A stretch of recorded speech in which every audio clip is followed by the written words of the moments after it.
This morning you woke up and put on a polo shirt that read Made in China on the inside tag. You then went to your garage and got in a car that had parts that were manufactured in all parts of the world. You drove that car to the grocery store where you bought grapes that were grown in Chile, sugar from Jamaica, and curry from India. You did all this because of globalization. In this lesson, you will learn the meaning of globalization, some of its positive and negative effects, and some real examples of globalization. While flipping through your TV channels, you may stop at the various business channels, and in your brief stop at that channel, you may view a panel discussing globalization in the marketplace. Even in the news, there's always a story that discusses the economic ramifications of globalization. Globalization is defined in a variety of ways depending on the circumstances. In general, it refers to the opening of local and nationalistic perspectives to a broader outlook of an interconnected and interdependent world with a free flow of capital, goods, and services across national frontiers. This can be interpreted as meaning the integration of world politics, economies, and cultures from one country or countries upon another country or countries. This integration also includes and is not limited to countries' political, cultural, educational, and perhaps religious views. In practical terms, it can also refer to the relinquishing of any trade barriers or tariffs that results in uninhibited economic development across all countries. Globalization in this context often refers to the idea that instead of having many different markets, all the world is one gigantic market.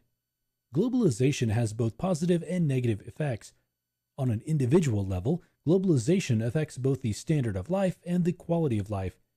On a business level, globalization affects an organization's product life cycle and an organization's balance sheet.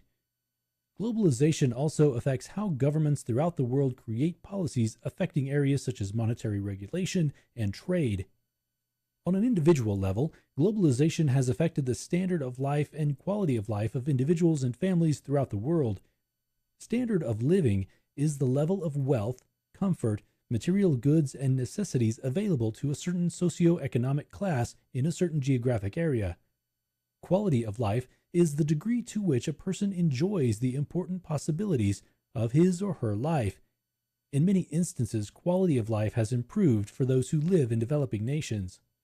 For many developing nations, globalization has led to an improvement in standard of living through improved roads and transportation, improved health care, and improved education due to the global expansion of corporations.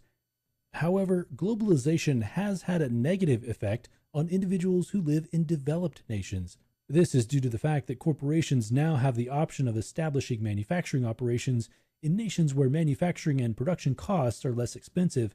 As a result, many manufacturing jobs leave developed nations and move to developing nations.